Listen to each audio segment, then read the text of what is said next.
Hey YouTube, Abby here. In today's Overwatch video, I'll be talking to you about the patch notes that just went live for the beta. This was the promised beta mid-cycle patch that came out July 14th. Although I'm not gonna lie, it's a bit awkward to call it the mid-cycle patch when the beta is ending in like what, 3 days, depending on where you live.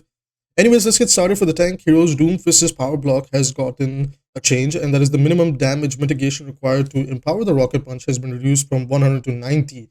That is all right. And then the movement speed penalty while blocking has been reduced from 50 to 35%. Okay, so solid changes. Rocket punch now deals damage to all enemies knocked back instead of only the first target impacted. Okay, so this is amazing. Doomfist has just gotten giga buffed, and it kind of sucks that there's only a few days to play this version of him.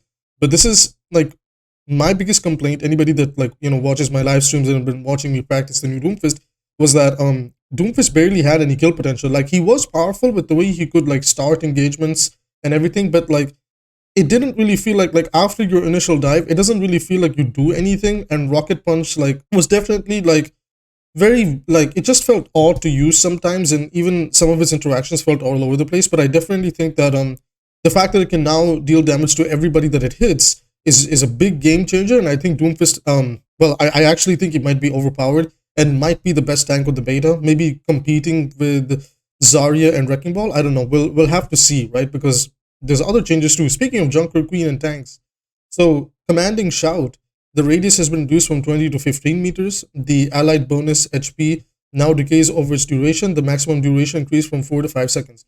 Okay, so they've definitely nerfed the commanding shout. I think everybody could agree that commanding shout, like turning your Genji and Tracer players into mini tanks, was like the most frustrating thing for any support player, or the opposing team that didn't have a JunkerQueen. Like, it was really frustrating to play against like 300 HP flankers and stuff like that. So I think this is the right change.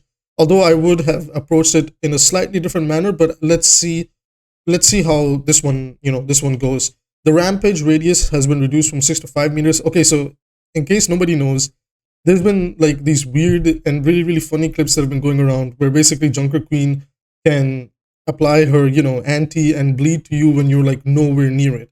So I think they're just trying to like tighten up the radius and bring it closer to, the size of her hitbox for the axe that's spinning around when she's going in that straight line.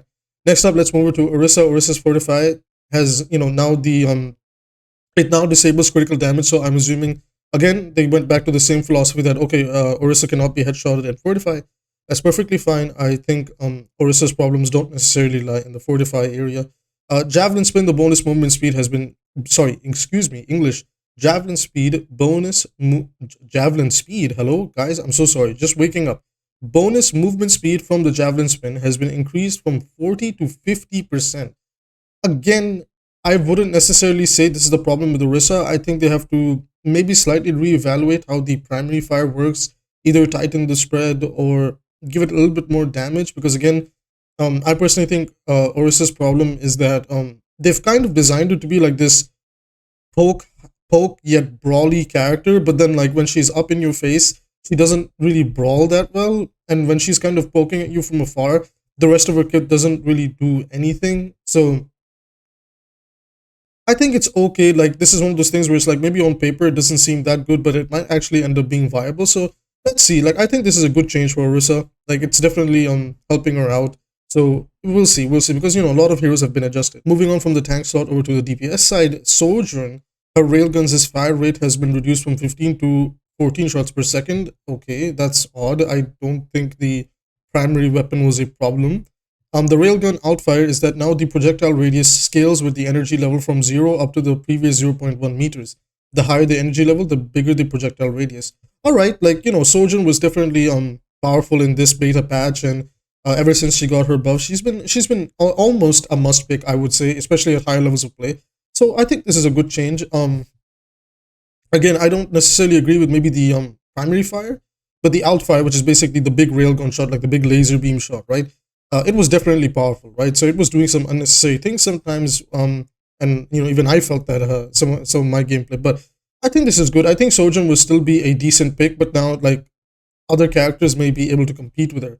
Symmetra, wow, this is a case study on its own, but Symmetra's photon projector outfire charge time reduced from 1.2 to 1 second, and the projectile radius has been increased from 0.4 to 0.5. And That's all right. Again, I have a completely different video coming on Symmetra in the near future. I don't want to discuss her too much over here. Teleported, the cooldown reduced from 16 to 12 seconds.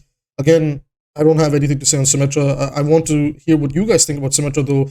Do you think she's in a good spot? Do you think she's in a bad spot? Do you think she needs yet another rework? And by the rework, I mean not just a few balance changes, but in terms of a rework, like actually changing her kit. So we'll discuss that in a future video, but I would love to hear some of your guys' thoughts on Symmetra's case. Support, Zenyatta's shield health reduced from 175 to 150. His 225 HP is now down to 200 total. All right, so definitely Zenyatta was getting the Cassidy treatment. For the people that have been a little bit out of touch and don't understand why Zenyatta may have gotten a bit nerfed here, he was kind of crazy in the past beta patch, and well, he was just like a must pick. I'm gonna be real with you guys. Zenyatta was a must pick, and he could just do a lot of things. I think I'll even have like one of my clips on Zenyatta play out. Like basically any Zenyatta that has good mechanics and understands how to use the kick. Not only were they good at fending off flankers and also dueling them effectively, but because, you know, again, breakpoints in this game are so important, 225, well, you're basically a mini tank, and then imagine your JunkerQueen buffs you up, and now Zenyatta is a mini tank. So definitely Zenyatta needed a nerf. I think they want to keep the kick. You know, the kick is very, very powerful, and it still does like 40 damage and everything. So they definitely want to keep the kick around, and I think they'd much rather take the power away from his HP and just let him keep the kick and everything, which I think is okay. I do think maybe we could have relooked at how Discord, like how much damage it you know, amplifies. Like maybe we could mess around with that a little bit, since if Zenyatta exists against certain tanks, then he just deletes them from the game. Like JunkerQueen has a very poor matchup once Zenyatta exists on the other side, and you know, she gets easily pressured because, you know, she just gets like perma discord. So again, like I think this is a good step, like to kind of start out and see where we go from here. And this was overall a good patch. I don't know how like the previous patch that kind of came through before we got to this one, not the one with Mercy and Moira, the one prior to that, definitely made the beta feel a little bit more all over the place, because originally when the beta first came out and then the first set of changes we got, they were pretty good, but now they've kind of stabilized it, I would believe. I think now all the heroes are in a little bit more of a healthy spot, but I definitely think Doomfist is the tank to keep your eyes on, because this might the changes that Doomfist got might actually be very powerful. And I'm definitely going to try and do some Doomfist videos, especially a Doomfist guide. I've been really enjoying Doomfist as a tank. He's my favorite tank to play on Overwatch 2. He's been one of my favorite characters to play in the DPS role as well. So yeah, I want to know what you guys think. What do you guys think? Like, is Doomfist actually going to be good? Is Orisa kind of being slept upon?